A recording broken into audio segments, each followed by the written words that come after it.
Welcome to Buckets, brought to you by FanDuel Sportsbook. This is your weekend recap, coming to you a little bit late. We're recording this on Monday night. My name is Matt Moore. I'm the senior NBA writer for the Action Network, joined by Albert Nguyen. He's the analytics capper. Albert, how was your weekend?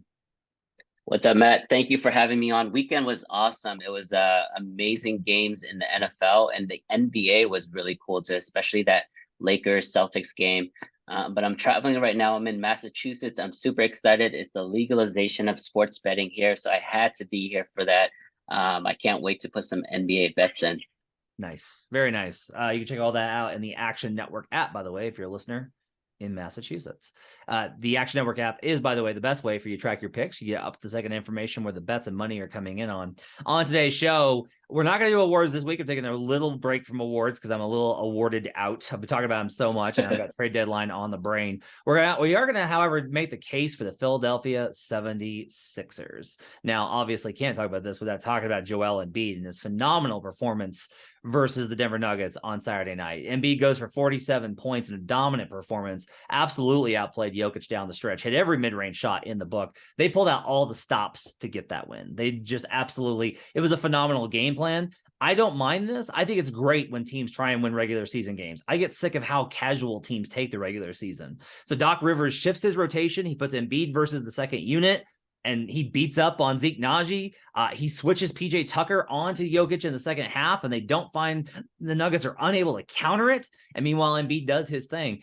Ultimately, that game was decided by a bad run for the Nuggets in the late third quarter where they just got really sloppy with the ball and let a lead slip away. They had a chance to go up 18 and let it slip. And then the Nuggets in the second half had a 100 offensive rating with Jokic on the floor. It was really the Sixers defense that came through for them. The Embiid performance was absolutely incredible, and he deserves to be higher in the MVP race, and the odds have shortened, and I think that all that is good and valuable. I think you're buying high right now. Like I've mentioned Embiid a couple of times in various spots as a buy or low candidate. Maybe wait. I still think that this will probably regress, and we'll talk about some of the other things. But it was a really phenomenal performance from Embiid, Albert. I do want to ask a question, and we're not going to talk about awards, but I just want to ask the question of, I don't think that you should be buying Embiid right now because you're buying him at like the highest price. He has been in the race. He's been in the conversation, and he may have leapt to the top, but he's going to have to stay healthy, and the Sixers are going to have to stay dominant. And you're going to have to deal with the lagging recency effect of Saturday's game over the next 2 months of games. I agree. So all those, amazing vibes, they treated this like a playoff game. They pulled out all the stops, like you said, and it ultimately did not matter. Why? Because they had a 21-point lead tonight against the freaking Orlando Magic at home and lost by 10 points. So at the end of the day, the last two games are 1-1, just like everybody expected anyway. So I mean, you're right. From a MVP futures market, there's no way I would touch Embiid right now. But the 76ers, man, they can't take a game like the Nuggets super serious and then a night later lose to the Magic. So I hope they can find consistent play. This team is built for the playoffs. We all knew that. That's why we were so high on this team heading into that season. We had them, winning the division. We had them winning the conference, and then obviously the finals futures as well. So we know what this team is capable of. I just want Doc to make sure that they're consistently performing on a nightly basis. Sixers are plus 480 to win the division, and going into Monday night's games, they were just one game back of the Boston Celtics. Unfortunately, the Philadelphia 76ers decided to enjoy the celebration for the Philadelphia Eagles on Sunday night as the Eagles advanced to the Super Bowl. And the Sixers, after being up by 21 in the first half versus the Orlando Magic, blow it. And the Magic come back. Mo Wagner outplays Joel Embiid down the stretch. So I guess Mo Wagner is the new MVP. Congrats to Mo Wagner, the new MVP leader in the clubhouse, as the Sixers collapse. But like, look, I was on Magic in that game. I was like, ooh, my number likes the Magic. It's a letdown spot. The Sixers probably went out and enjoyed themselves in the parties on the Eagles Broad Street. So all of that lined up very well for them. Not a long-term concern. What I do want to ask you about, though, is the playoff matchups. So in order for the Sixers to win the Eastern Conference, and at FanDuel, they are plus 600 to win the East, fourth best odds, which I think is disrespectful for them, given that the Sixers are one of only two teams that are top 10 in both offense and defense schedule adjusted. at dunks and threes. But they're going to have to go through these 4 teams. And I think that we need to go through them and actually assess what their chances are, because they'll have to go through at least 2 of them in the playoffs. Let's talk about these 4. The Boston Celtics. This has obviously been it's a classic rivalry, but it's also been a team that has stood in the way of the Sixers squad. They've beaten them in the playoffs. Haven't really had like a full strength matchup between these 2 teams in a couple of years since Embiid's first real playoff run. Al Horford has an incredible record versus Joel Embiid. He wins most of these matchups. It used to be that the 2 best defenders for Joel Embiid league-wide were Marc Gasol and Al Horford. Marc Gasol's been out of the league for now 2 seasons, retired. And guess what? Al Horford's still around and still kicking ass and still beating Joel Embiid. The Celtics also have one of the smartest defensive systems in the league. They understand how to double, how to do it effectively, how to manipulate those angles. Embiid still struggles with weak side doubles. You double him in the front where he can easily recognize it. He'll pass it out, ease the open 3. The Sixers have put shooters around him. But if you wait for him to turn in the post or you bring it from the weak side double, he has a lot of trouble and he turns the ball over. So I want to ask you first off, I don't necessarily want to do a cap on it, but just like what percentage chance would you give the Sixers in a matchup versus the Boston Celtics? I think it's going to be high, to be honest. I know historically Horford has played really well against Joel Embiid, but I think Joel Embiid is just on a different, level this year. And Horford is 1 year older, obviously. So I think you're right. Like Horford has always had the support behind him to be able to get up on Joel. But I think, in a 7-game series, I think Joel is going to dominate that head-to-head matchup. Obviously, from a statistical standpoint, but also from an impact standpoint in the game as well. I think the primary or the swing matchup in that potential series is going to be Brogdon versus Maxey, the 2 6-men coming off the bench. They do different things. They're good at very different things. Brogdon runs the offense for the Celtics when he gets in there, and Maxey is like a blur on offense for the Sixers. And they've been doing really good staggering Harden and Maxey minutes in their returns. I think that's a swing matchup. Whoever wins that matchup is probably going to win the series. So I think that series, if I were a Sixers fan, I would just play them, right? Because at the end of the day, I would have to go through Boston eventually. So let's just get it out of the way and play them, because it doesn't matter if you lose in the first round, second round, or third round, you're still going to end up losing. So as a Sixers fan, if I were a Sixers fan, I would rather just see Boston in the first or second round and get it over with. I ran the numbers today because I was curious.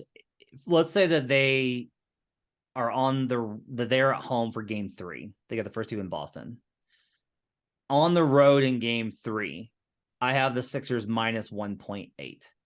I have them as a 1.8 favorite in that game. Now that's actually pretty promising, given that like the Celtics have been this best team in the league, etc. You don't want to be looking at it as like, oh yeah, no, the Celtics should still be favored in the road games.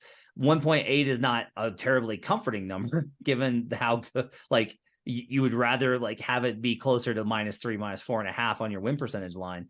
But I do think that like that series probably goes long. It's probably tough, but I would probably be on the Celtics. I'd probably be betting the Celtics flat on the money line and probably be getting a pretty good price on it. You'd have to respect the Sixers. If they can my thing is I'm actually in the opposite boat from you. I don't want to see them. I want to go the other way. If Boston's 1, I want to be 2. If they are 2, I want to be 1 or 4. I don't want to be in the same bracket as the Boston Celtics. I want to put as many teams in front of them. I want them to have to go through 2 of Bucks, Nets, Cavs in order to get to me. I want to be able to keep them as far away from possible and throw as many teams at Boston in the hope that somebody disrupts them as I can, because I still continue to believe that, look, you got Doc Rivers, you got James Harden, and you got Joel Embiid. A lot of playoff demons there. Yeah, it's a lot of playoff demons. But also, I'll say this: I don't love Doc having to play against a team that knows how to go small with versatility, and I don't love Harden going against a team that's comfortable switching. Those are tactics that have been proven to be effective versus those other two, and you have the advantage versus Embiid. I'm not saying that can't win, but yeah. So you want the Philly basketball team to have an easy road like the Philly football team. I get it. Exactly. Play no one. I get it. Play no one, make the series good. All right, let's talk about the Milwaukee Bucks versus the Sixers. I feel like this is a high variance matchup where I'm probably going to lean Sixers in that spot. Like, I feel like they're probably going to be underrated when we get into like the conversations about like who's going to win. The Bucks implicit, they've won a championship, and the Sixers haven't. That's going to wind up playing a big role in that conversation. I have currently I have the Sixers as a significant favorite in that matchup at home. If that series started in Philadelphia, I would have the Sixers minus 4.8 versus the Bucks. So I would probably wind up betting the Sixers, and I'm going to bet. Well, here's a question: if the Sixers have home court, who do you think's favored in that series on the series line? Who do I think is favored? If they have home court, I think Philly's favored. I agree with you. I would be on Philly in that matchup because I think the Bucks right now are being overrated because they won. Overrated in terms of the respect in the futures market. I think night to night, Bucks can go off on anybody. Giannis can be the best player on the planet on any night. But I think from a futures market, they're a little overvalued right now because they did win it 2 years ago. And the market's like, well, they've been there before. Giannis is a two-time MVP and things like that. So on and on and on. But we've seen this season, and Bill Parcells taught this to everybody in football. You are what your record is. And the Bucks have been very, very inconsistent all season long. They go on winning streaks, they go on losing streaks, they lose to bad teams like the Hornets, things like that. So I would be on the Philadelphia 76ers. I think they have a deeper team, and I think they have a hungrier team if they were to match up. I feel like this. I said originally this would be a high variance matchup because I feel like it'd be a lot of missed threes. Like it would just be one of the series where both fan bases are just dying with like, can anyone please hit a shot? And it would be physical and tough. On the one hand, the Sixers have PJ Tucker to throw at Giannis, but Giannis has evolved past where PJ used to give him trouble. So I think that gets tougher, and they don't have the wings that they used to be able to defend Giannis with. Serge Ibaka is not going to be on this team though. And so the Bucks really don't have a lot of fouls to throw at Embiid. And that's going to be a problem. Like Embiid can get Brook Lopez in foul trouble and then get Giannis in foul trouble. And if you throw that combination out there, that opens the door for a Sixers win. So yeah, I think that Sixers would probably be favored if they had home court, and it would probably be less of a number than it should be. And I'd have to bet the Sixers. If the Bucks have home court, it gets real dicey. I'm probably betting over on games in that series. Brooklyn Nets. Okay, so Embiid's going to dominate here. Nick Claxton can be as good of a switch defender as he wants to be. Embiid's going to eat him alive. He doesn't have the size. They don't have any real centers. The Nets are looking right now at the trade deadline to try and pick up some size, but that's hard to find in the league. I wrote about that on Action this week. You want centers, you're going to have to pay a price. Now, I will say this, I think the Nets are going to make a move at the deadline.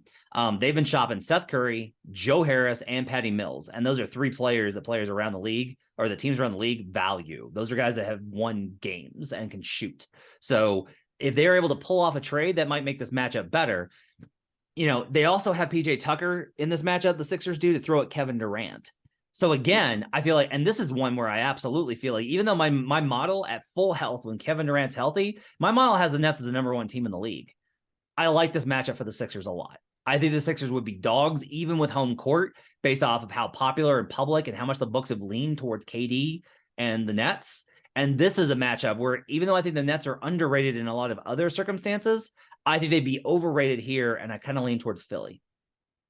Yeah, that's an interesting take. I'll say this: PJ Tucker has a very good reputation, but he's not stopping Kevin Durant. We saw this 2 years ago when PJ was on the Bucks and Kevin Durant took that Nets team basically one toenail away from the finals there. So Kevin Durant definitely will hold his own.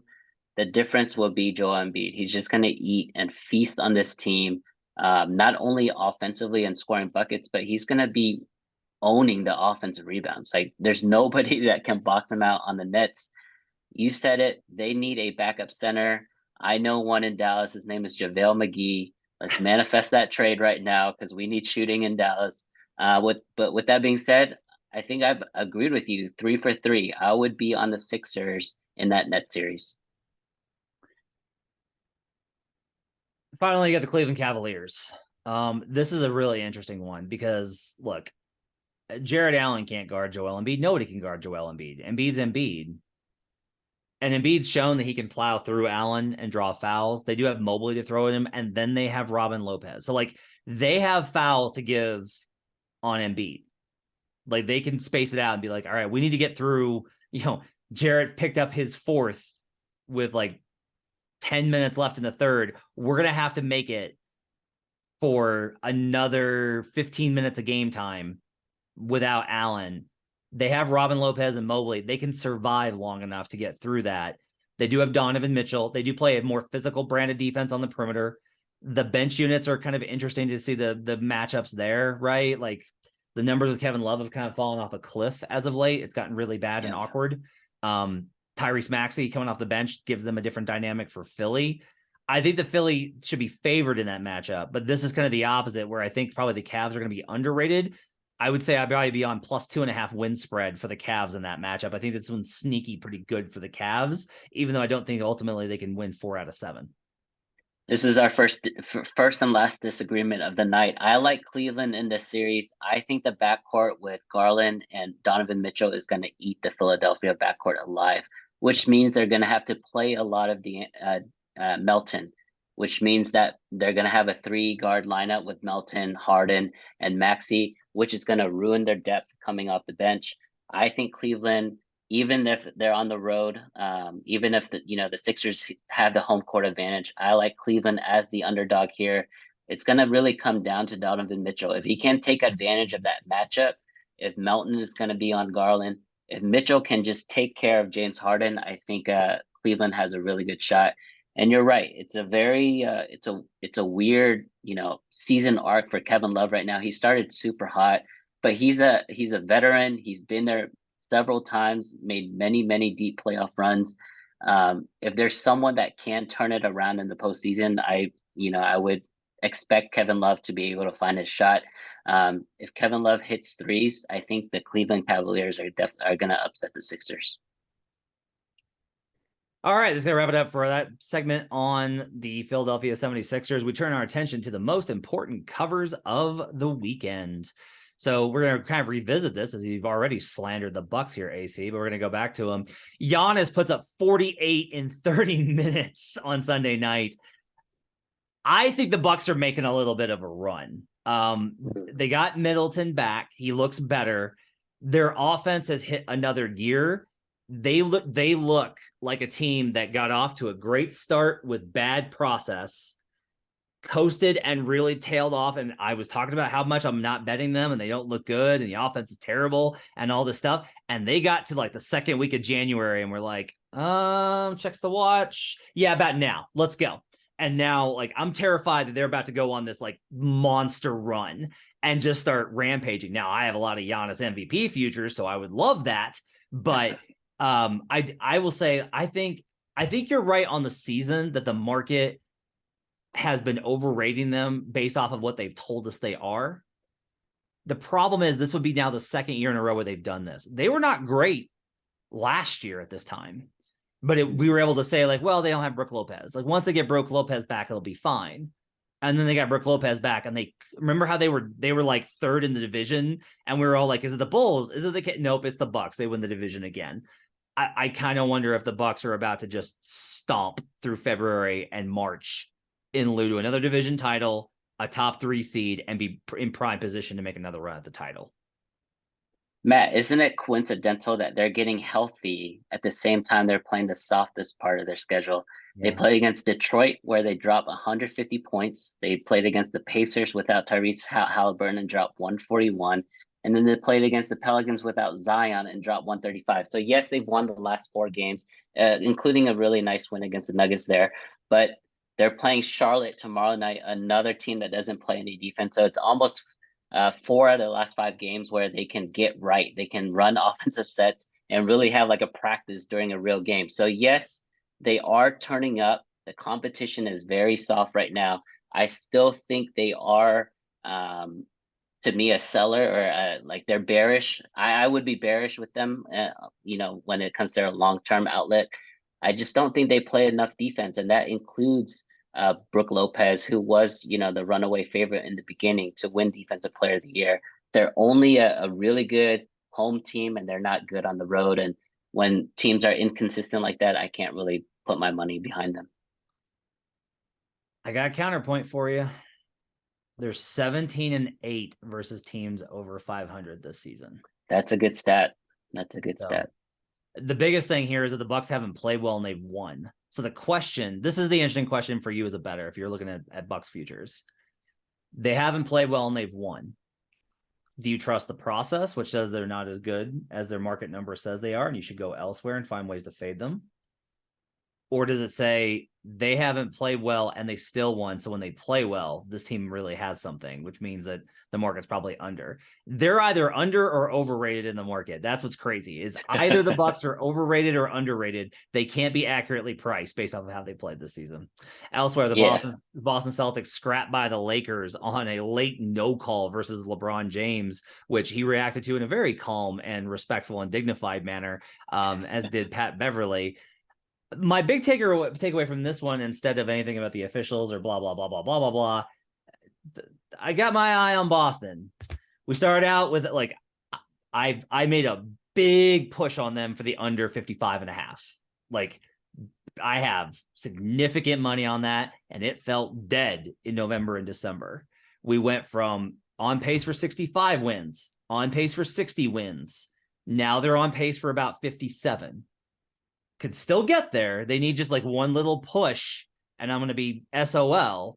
And I'm okay with that. That's fine. You make your bets, and sometimes you're going to lose. But I do think that Boston, what we're seeing them settle into is the offense has come down. The defense has gotten where it needs to be. They're the only team that's top 5 in schedule adjusted offense and defense in the NBA right now. But the idea of the Celtics being on a tier of their own, I think, is over. There's now like 4 to 5 teams we can put in the title picture. Boston's the first name you should mention, but I do think that we're seeing the slow regression of Boston to a top level team and not like an elite or all-time team. For me with that game, Matt, I took more away from the Lakers. Ooh, I okay. think they are becoming a legitimate playoff team. I think they know their roles, and it starts with Russell Westbrook coming off the bench. He is the catalyst that takes care of that second unit. The way he attacks the basket has been great. Obviously, he's not a good shooter. Obviously, he can't hit free throws, but the way he presses the issue is really big for that second unit. And they've been doing this without Austin Reeves and Lonnie Walker. Lonnie Walker, I think, just came back, so he played sparingly in that Boston game. They are still missing one shooter. I think that Rui move was good. It's not obviously not going to make them a playoff, a championship contender by any means. But we know a healthy Anthony Davis and a healthy LeBron James arguably are 2 top 10, top 15 players in the NBA today. And I think the Lakers are becoming a real team before our eyes. We'll see a lot tomorrow night in Madison Square Garden when they play the Knicks. But I took a lot away. They should have won that game with Boston, whether the call was there or it was a bad missed call, but they were leading late in that game. I like the Lakers moving forward. As far as Boston, you were right. I was super high on them going into the season. They started off on fire. They had the number 1 offense in the history of basketball for like 2 months there. They've come down to earth, and the rest of the teams have caught up, especially teams in the West. We know the teams in the East. We mentioned them already with playoff matches with the Sixers. But teams in the West have been playing a lot better, including the Nuggets, who I think are gonna stop that 2-game losing streak tomorrow night. So you're right. I think Boston has come back to the pack.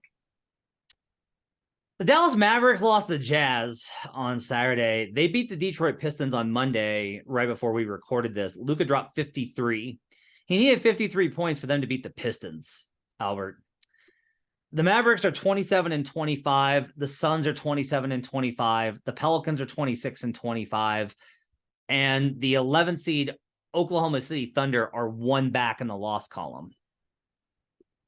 Are you sure the Mavericks aren't going to miss the playoffs entirely? Are we sure the Mavs are going to make the playoffs or the play-in? Like, are we sure they're making the postseason? We are not sure, man. That's why the first time we got on the Zoom offline, I was like, Matt, tell me please that there is a move, incoming for the Dallas Mavericks, because there's a lot of bad vibes right now. They were playing well when they inserted Christian Wood into the starting lineup, but since he's gotten hurt, they haven't been the same. Luka was out for a few games. Yes, it needed another, MVP type caliber performance tonight just to beat the Pistons at home. I was on Detroit, so I'm good with it. But um, I don't think it's a sure thing that they're in the playoffs. Especially, I mean, I just talked about the Lakers becoming a real team. The Lakers can, catapult and get past Dallas right now. So you never know, man. Everyone's so close. And finally, I want to talk a little bit about the trade deadline. The team, I've got a piece up. I've got multiple intel reports out there. We posted one on over the weekend. It's up now. You can find the Action Network app. I'll have another one up probably Tuesday night or Wednesday, depending on a couple of phone calls I gotta get in. Teams most likely to make an upgrade right now, I would say, are the Phoenix Suns. The Cleveland Cavaliers will make some sort of move. The Portland Trailblazers. The seller is obviously Toronto, but I will just tell you that, like, I try to reiterate this in the column. Don't expect it to be like the Raptors move Pascal Siakam, OG Anunoby, Fred VanVleet, Gary Trent Jr., Thaddeus Young. I think some of those guys will get moved. Like, my order is like Fred VanVleet's probably getting moved. Gary Trent Jr. I think is likely to get moved. OG Anunoby might get moved. Pascal Siakam probably won't. Is like the way that I would kind of go down that. There were reports Monday from Shams Charania of The Athletic about the Knicks putting in an offer for OG Anunoby. That's a really good fit. That's a perfect fit for OG. Wants a bigger profile and a bigger standing and a bigger role, especially if they can do another trade to move Randall and get assets. The Knicks might really have something. I know Randall's been good this year, but if they get Brunson, OG with Mitchell Robinson as your defensive anchor, and then you add some wing shooting and depth, and they're trying to move Evan Fournier and guys like that, they could really have something there. I think the Knicks That's a Tom Thibodeau team. Yeah, 100%. 100%. Cavaliers, I think, have a lot of upside here. They're not going to make any sort of major move, but they are probably going to make a move. I would say that they will add a wing. Whether they're a Jay Crowder team. There's a bunch of Jay Crowder teams. The price is not high. Milwaukee should be an odds-on favorite to add Jay Crowder. It should be a minus number for them to get Jay. They've met with him per reports. They've gotten permission to speak with Jay. That's about the extension. That's why they're doing that. It's not like how you see your role. It's how much money is it that you want so we can keep you long term. I think Boston probably loses a little bit of depth. I think Peyton Pritchard might get moved. Oh, wow. Yeah. The other thing I would say is a buyer. I don't think this will impact. Things would have to get real crazy in a hurry as we're recording this. I got to check with the standings. This team is currently 5 games out of the 10 spot for the play-in. The Orlando Magic are buyers. They're not trying to like position for draft. They want to get they think they got it. They think Paolo's the dude. So they're a Fred VanVleet team. And that'd be like a really interesting addition there, as well as like Phoenix. My question for you, Albert, before we get out of here is just, kind of simply this. Of all the trade talks and all the rumors that are floating around, is there any sort of scenario that would drastically change your move? The biggest one that I can think of is if Phoenix were to do something drastic in either direction, that probably shifts the value in the Pacific Division and in the Western Conference, depending on what Phoenix does. Yeah, it's easy to go at the top of the standings, so you're looking at the bigger teams. But I wanna focus on the Orlando there. I think if Fred VanVleet gets to Orlando and plays with that very, very talented front line, I think it'll be enough. They're only, like you said, 4 or 5 games away from 10th. Pacers are sliding. Raptors are gonna be weakened if they move Fred VanVleet. VanVleet is such an underrated player. He's very clutch. He plays really good defense. And he's a great shooter, right? So the Magic has been trying to find that point guard for the last 5-10 years, actually probably since Penny Hardaway. So I mean, Fred VanVleet would be a great answer for them. I think it would be an awesome season for them to draft Paolo #1 and make the playoffs. I think that's a huge successful win for that front office. As far as the top of the standings, yeah, Phoenix potential splash, Dallas Mavericks potential splash. Maybe the Warriors with all their young pieces will make a move and move up the standings. But Jay Crowder moving to the East, whether that's Cleveland where he's played before or Milwaukee where he's played before, I think that's a really, really significant move if he's in shape. I don't know if he's been working out and practicing because obviously he's not with the team. So he has to be doing individual stuff, and that's just not the same. But if he can play, versatile defense and shoot 40% from three, he's a great asset to have in the playoffs. All right, let's go wrap it up for buckets for your Tuesday afternoon. Thanks for joining us for the weekend recap. We'll be back on Friday with another Futures Friday episode. You got best bets episodes Tuesday, Wednesday, Thursday. As football wraps up, we'll probably be expanding these, so be on the lookout for that. Make sure to let us know that you love the show. Hit me up on Twitter at HB Basketball. Let me know that you like the show. It always helps me to know that you guys are out there and that you enjoy the show. Let me know what you think, what we could do better, what we could do worse. I'm always open for getting worse at certain things. Until next time, for Albert Nguyen, the analytics capper, I appreciate you guys joining us. Download the Action Network app. We'll see you guys again next time. Let's get buckets.